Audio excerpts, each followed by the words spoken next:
Wash and go is so deceiving. Nothing about this process is wash and go. I mean, you might as well call it wash and work. Wash and not go anywhere. Wash and no go. But ain't no wash and go.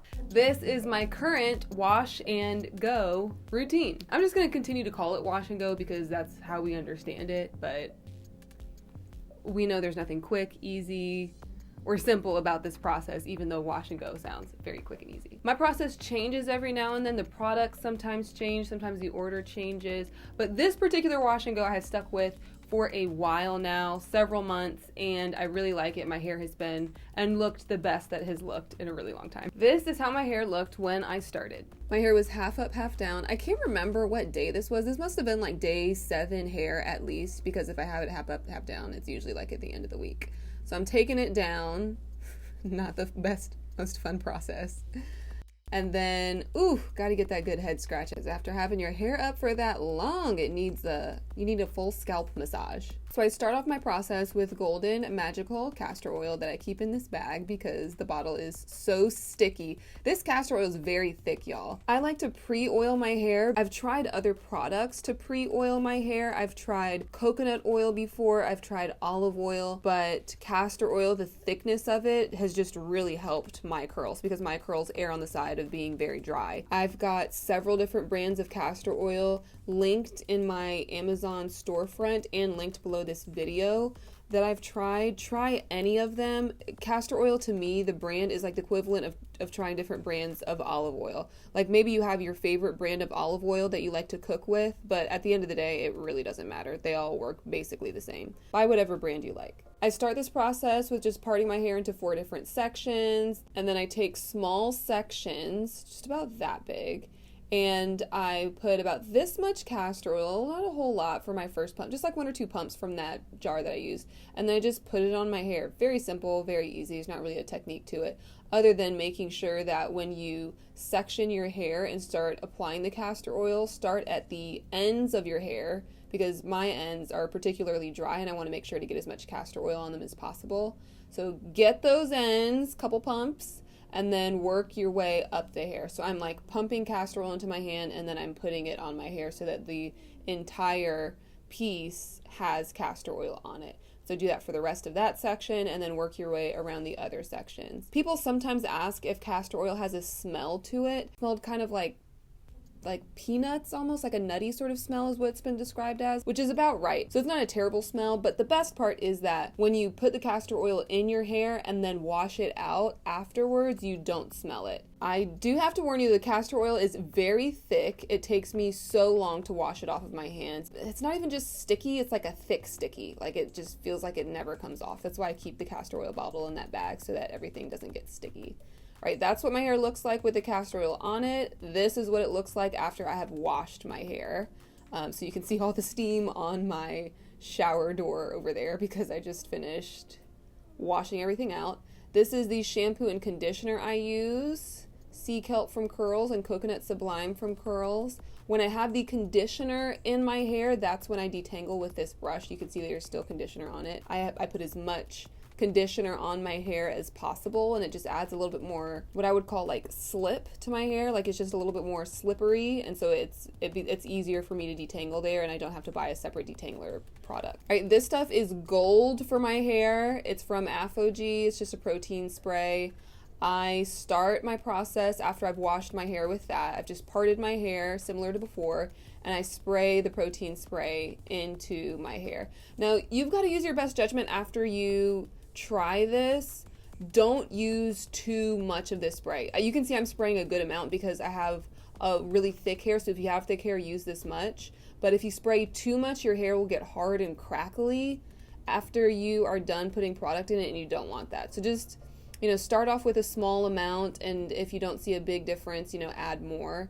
I pay special attention to the front roots of my hair because for some reason they just don't curl very well, and I think that adding the protein spray for me just adds definition that I don't get otherwise. All right, so I'm parting my hair again, same kind of process, and now is when I'm going to put in my leave-in conditioner and a curl gel. So I start by spraying my hair because I like my hair pretty wet when I'm doing my wash and go.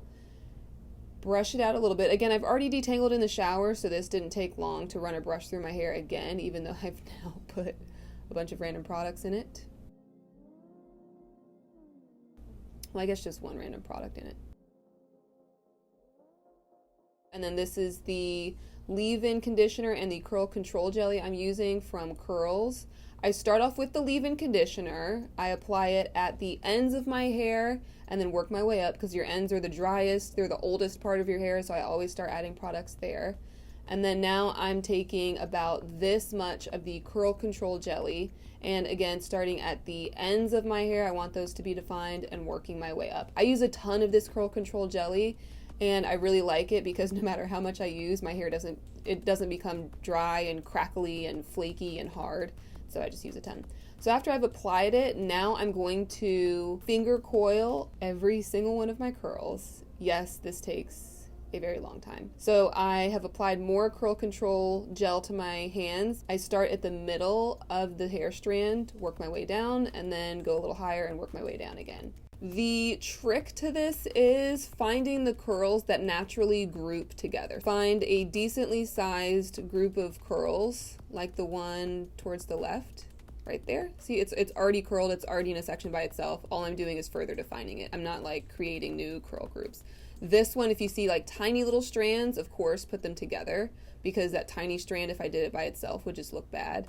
But make sure you're finding those groups and just making sure that they're besties. Stick together. The more you do this, the more you'll find a good rule of thumb for the size of the curl groups. You just don't want teeny tiny little strands because they get frizzy really quickly, and you don't want big chunks of curls or curl groups or whatever while you're finger coiling it, because those big groups will just fall apart and then they don't look very defined. So the more you do it, the more you'll figure out what size curl you need. Now, throughout this process, I'm adding more curl control jelly. You may not need to add as much as I'm adding. I just like to do it because I like each curl to be super defined, and if I add a fair amount of product, my hair lasts through the week, and that's always my aim, to make my hair last as long as possible. All right, so when I'm done with this section, this is what it looks like. Very defined curls, and they're pretty bouncy as well. So you'll do the same process for the rest of the sections. I take my extra time with the curls in the front to make sure they're defined. And after you have finger coiled your entire head, again, yes, this process does take a long time, but it's worth it. This is what my hair looks like. Again, very defined. You can see each of the individual curls. It's bouncy. It is very heavy because, you know, you've got so much product, or I have so much product, and there's still a lot of water in my hair too, so it looks very heavy. Time to dry. I've got my Dyson dryer and its diffuser attachment. I use the lowest heat and the highest sort of wind propulsion. I start at the bottom of my hair and I just sort of push the diffuser up into my hair like I'm trying to reform those curls. So my drying motion is pretty circular. I do my left side a little bit. I flip my hair over and do the bottom, and then I flip my hair over again and do the right side. And if I had to guess, I would say I do it like for about a minute long each side, and then I just continue flipping my hair over to the other side. Flipping my hair over just ensures that when I'm drying my roots and drying my hair, I have a lot of volume, because I like voluminous curls. I don't like the curls at the top of my head to be flat, and so I continue to do this process so that those curls up at the top of my head are adequately teased. If I had to name this process, I would call it a dryer tease, because instead of taking like a comb and teasing my roots, I'm literally using my dryer, flipping my hair over and sort of teasing the roots that way and making sure that they have volume. So you can see here, those 3 dots on the left side are like the highest wind propulsion, and that one little dot, red dot on the right side, is showing like lowest heat possible. I'm trying to get as much of my hair as possible into the frame, but it was not an easy process. It's so difficult to do any of this. Like, it's gonna be one random second of somebody sitting in the background. So, it'll be you. Say hi. Hi. Yay. Okay, so it's mostly dry now. Now after I dry it, depending on what I'm doing, I may put a bonnet on and go to sleep if I've done my hair on like a Sunday night.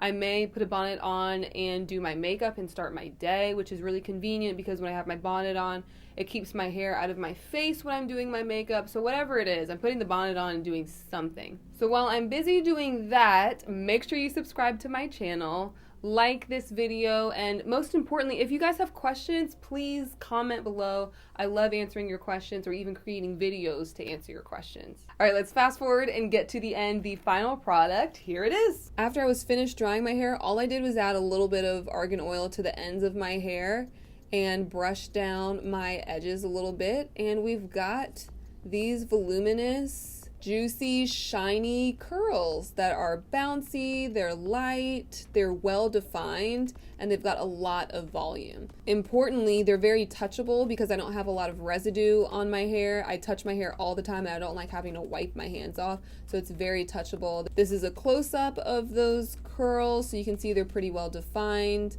all the way down to the ends. And that's it. See you next time.